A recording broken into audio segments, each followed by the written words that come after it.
Hi, welcome to Dog Confidence and thank you for booking my Confident Puppy classes. So just to start off, I want to send you a quick video just to make sure you're fully prepared for class. So the best way you can be prepared is if you look at the terms and conditions. So I know they're really boring, but there's lots of information in there pointing out the best way pointing out the best that you can get out of the classes. Just to explain, I have small groups, so there's 6 puppies in a class, and the reason I want this is so that you get value for money, and also I believe it's the best way to manage a class. You can go to classes with more where you can come and go as you please, but this is a 6-week course which you've paid for up front, and as far as I'm concerned, I want you to have value for money. I will have some people helping me. They're mainly my family who know all the training techniques that I use, and while I'm going around helping each and every one of you, they're going to help out if you get stuck on anything. But when I give you a task, what I would like to do is go around to each and every one of you, make sure everyone's got it and everyone's happy. That's the whole point of having helpers with me. The one thing I want to point out is please do not bring an aggressive puppy. Now, I'm going to tell you this is extremely unusual, and if you feel that this is you or your puppy, then you're better off with one-to-ones to have a look at the problem. It's highly unusual, so I would ask that you do not knowingly bring a puppy to class that has any of these kind of issues. Puppies can be nervous, that's fine. Sometimes nervous puppies can growl and bark.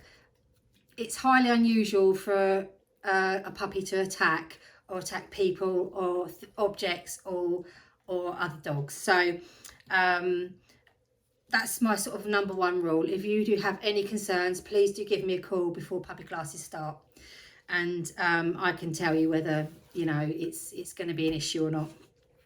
The other thing I'd like to say is some puppies are extremely excitable. So if you find that this one is one of your puppies, what we tend to do is, if he's finding it or she's finding it very difficult to concentrate in class, i.e. they just want to get to the other puppies, barking and making noise and that, all them sort of things. Now, that I want you to know that's not a bad thing. I don't think there's anything wrong with your puppy, and I'm not punishing your puppy, but the best thing we find that you can do is move them behind a barrier. Now, that doesn't mean they're not participating in class. It means when I'm explaining a task for you to do, that puppy can calm down the other side, and then if we can get that puppy going on the task that side of the barrier, we can bring the puppy out and see how he copes or she copes. So I don't want you to think that you're being left out of class. Sometimes this is the best way for you to get the most out of the class and for other people to get the most out of the class. And I'm going to tell you something now. My second dog, Theon, he was at classes at 12 weeks old, and he was a nightmare. He was the one whinging and crying and making a noise, and I had a lot of hard time trying to keep him quiet, and so that they could explain things to the class that was going on. I was really embarrassed. I didn't know what to do. If they'd had a barrier, that may have helped me. So this is something hopefully won't have to use, but I want to explain it to you before you start your class. So the next thing is, it's just etiquette. So when you arrive to puppy class, if you're arriving after a class, please wait till everybody's out before you come in. Sometimes there's a little bit of a delay, but we'll still make sure that you get your full 45 to 50 minutes. That's usually enough to do a class. The last 10 minutes is hopefully if you've got any questions or anything like that, then we can address those then. So when you come into the hall, the best thing you can do is find your seat as quick as possible. Find your seat as quick as possible and sit down with your puppy and your family, whoever you have with you. If you've got quite an excitable puppy, a puppy that's got a lot of energy, then if you're at Tolls at Nights, there's a lovely field right next to there. You can work a bit of energy off there. So I'd encourage you to come, say, 20 minutes before class, have a little play around, have a little walk around, get your puppy a little bit tired, because if you find that they're full of energy, again, it's going to cause you a problem in class. don't worry about any of these issues. These are things that it's good for you to know now before we start class. When you arrive, if you are late, if you can let me know that you're going to be late, because if I do any off-lead work, I will lock the door and then you'll be stuck outside not being able to get in, and I won't necessarily know you're there. I will have my phone on me, so if you want to ring that, it will buzz on silent, but the best thing you can do is get there on time. I know sometimes this can't be helped, but if you get there on time, we can get on with the class and you can get your full learning going ahead. Once you're settled down, one thing you can bring, if you want, is a blanket or a bed, but something small. So something this size is fine. And sometimes it's just nicer for them to settle on this rather than settling on, you know, the floor. Some puppies quite happily settle on the floor, but make sure it's not all slippery. So these have rubber backs on them, so they kind of go on the floor and they stay in place. You don't want something that's slipping and sliding all over the place in case the puppy decides, oh, this is a good game, I'm going to jump on that, I'm going to rag it, I'm going to slide around on it. So you want something that's not going to distract your puppy. It's going to be, oh, I just want to lay on here. It's trial and error. If you find that item's a problem, we can move that away and try something different next week, or just, you know, try settling your puppy on the floor. The other thing I'd like to talk to is about what's allowed. So I say what's allowed. I know you've paid for a class, but we practice positive reinforcement training. Now, what that means is that no aversive methods can be used, no aversive tools can be used. So an aversive tool will be something like a slip lead, a choke chain, a half check. A half check is like a choke chain, but it's just half of it is chained. So you've got, it still slips through and you can still tighten, like so. So this is a slip lead. These are quite common. You can still buy these anywhere, but basically what happens once the lead tightens, or you pull on the lead, it tightens around the neck. This isn't great for puppies. All of this trachea and all these muscles in here are developing. If you yank on this too hard, and trust me, you don't know your own strength sometimes, and equally nor does your puppy. So if your puppy darts off and you've got the lead, and most humans will grab a lead and the lead will tighten. This is damaging. It also can choke, shut off airways, and it's something I don't have in classes. This is also same sort of thing. I'll show you again. This is a bit smaller. This probably cause more damage. It's not something I like to be used in class. So your choices are, you can have a lead. Now I like these leads. You can have any lead you want. These are great. These can go to different lengths, so you can get them really long or you can get them quite short. Okay, and they're quite nice to touch and hold. They also have a heavier clip and they also have a smaller clip. Also on here, this is a tracker, by the way, not a shock collar, just to let you know. This is what is known as a flat collar. It's flat, it's soft, it's kind. This one clips, doesn't matter if it clips or it buckles. And they'll have a loop where you can attach a lead. So these are what I encourage in class. And a lead like this, these are, I think, around £20. You don't have to have one of them. You can just have a normal lead like so. Also, if you want, you can have a harness. I like harnesses. There's all different types on the market. Now, a harness is usually nice and soft. So this is made of a fleece material with webbing. This part goes around the puppy's neck, that goes in there, and then this is the top part you can attach here. What I will say is some do have a loop at the front as well. If you want to use a loop at the front, you're going to have a double lead like the one I showed you, that one that clips here, one that clips here. And the reason being is, if you just attach it here, it doesn't matter how nicely fitting that harness is, it's still going to twist, and you're going to cause, again, problems with ligaments. It's going to be uncomfortable. And although it might not be that uncomfortable, it might be sort of similar to someone just tugging you here, the problem with it is it's still a discomfort to a dog. So when you're training a dog and they pull into something and it's uncomfortable, you're essentially teaching them that this is uncomfortable, so don't do it. So we're going into what's called negative. I'm not going to go right into this now. I will explain in classes, but it's all to do with what hormones are released in the brain and what you'll get from your puppy if you use the right techniques and the right hormones are released.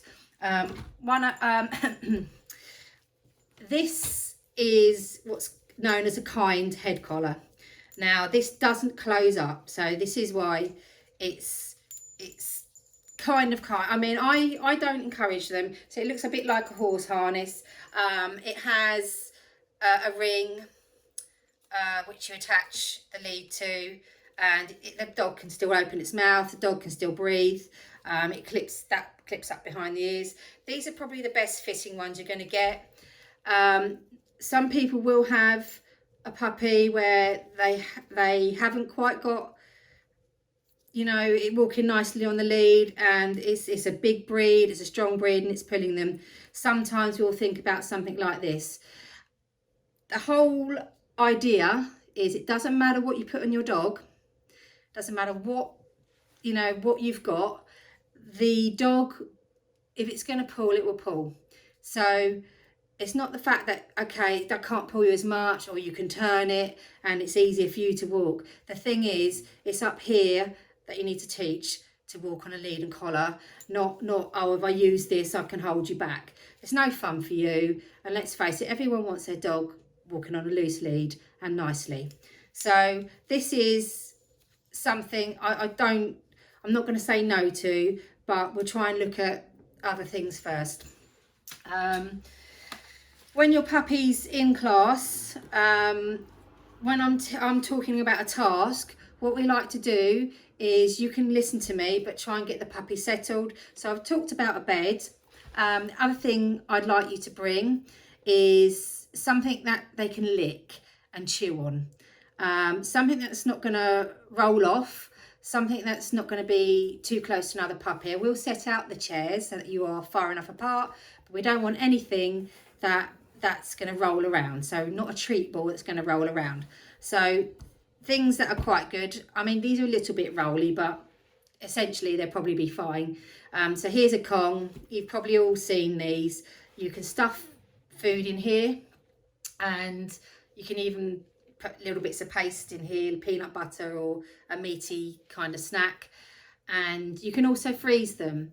So I would suggest this is probably the best thing you can bring. What you do before classes start is give this to your puppy with a few bits of kibble in or a few sausages. Let your puppy help your puppy learn how it works. So it rolls around and the treats come out. Next, put something with the treats. So it's something that's a mixture that you can stuff in there. That doesn't come out so easy. So they're going to start licking and chewing and trying to get that out. If you've got a puppy that eats really, really quick, freeze it. But do all this before you start classes. So make sure your puppy's going to not go, oh my God, that's really cold. I don't want to touch that. It's got to be something your puppy's going to want to lick and chew. The reason being is, when I'm explaining a task, your puppy's winding down. Your puppy is licking this, it's chewing it. These release hormones which calm your dog down again. And then once I've explained the task, we can start with the task. So we take this away. Okay, it's a little bit, oh, I don't want to take that away from my puppy, but that's fine, because then you've got more treats that you're going to teach your puppy with. Another thing you can use is one of these, not a squeaky one, so you don't want any noise, but this has got, oh, it's got water coming out of it. This has got teeth in it, and you can stick like food all in here. Your puppy will spend ages trying to chew and lick and get that out. So that's another way to keep it quiet. These, if you haven't got any of these, then a deer horn's good with some peanut butter on it. That again, because if they've had these a while in the house, they're going to be, oh, it's just that again. I chewed that, an hour ago. Put something nice in it. You can spread peanut butter some meaty stuff on these. They're a little bit noisy, but if you haven't got anything else, you can use this. And the other thing you can use is what's called a licky mat. These come in varying shapes and sizes and textures. This is a really soft one, so if you've got a little puppy like a cockapoo, you know, small breed, then that's quite nice, that's fine. If you've got a sort of bigger breed, this one's a little bit tougher, and you know, big squares. And then this one, that's a really hard one. This is what I have to use for my dogs because they will chew the soft ones up. So it's just something, again, it's got a nice texture to it. You can also freeze this if you want, but then they're going to lick this and calm down in between doing the tasks. I say tasks, they're exercises, they're fun. It's all about fun. The last thing you're probably going to want equipment wise is what's called a long line. And a long line, they come in all different sizes. This is a really long one, so this is a 100-foot line. Basically has a loop on one end and a clip on the other to go on the collar or the harness. Now, long lines, I will do a lesson on how you're going to use these. You're not going to need this on your first lesson, but just be prepared to get something like this.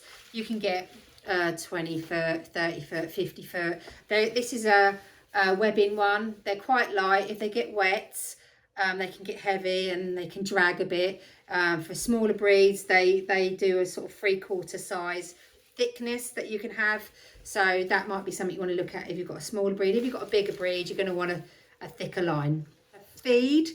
When we come to class, if it's near your puppy's feed time, my suggestion is do not feed your puppy. I know you think, oh, that sounds cruel. If you really think, oh, they're going to be so starving, then feed them maybe half their feed or a third of their feed that they would normally have. And then the rest, you're going to give in treats.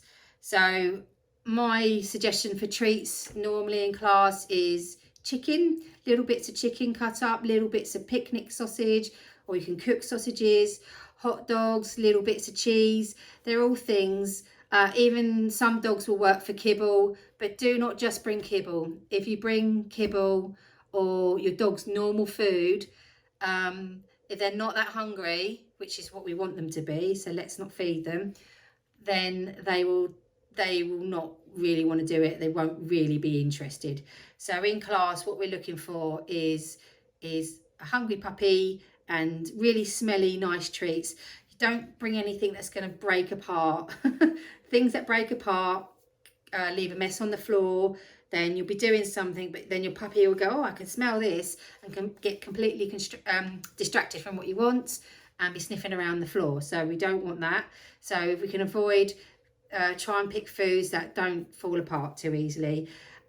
Kibble, I try not to use. Well, again, I said because it's their normal food, but also with kibble, they've got to crunch it a bit. So you want something that they can sort of chew up quite quickly.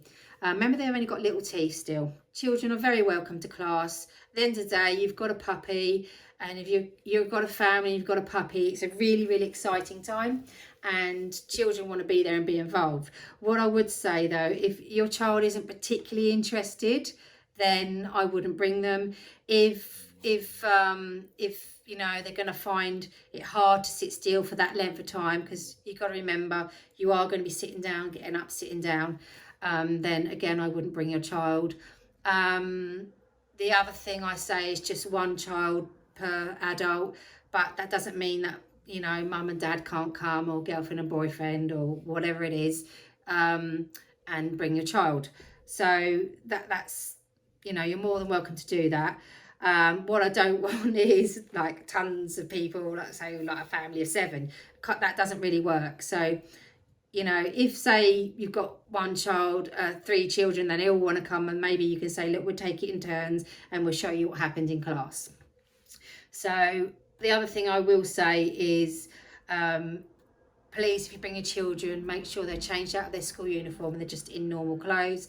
That's just for child protection and safety. So, You know, I don't know everyone in that room, and I'm sure, you know, you don't want people to know where your kid goes to school. So we always say no school uniform, change into normal clothes. Is before you bring your puppy into class, make sure they've had a wee and a poo. If it doesn't matter, as long as they've gone to the toilet.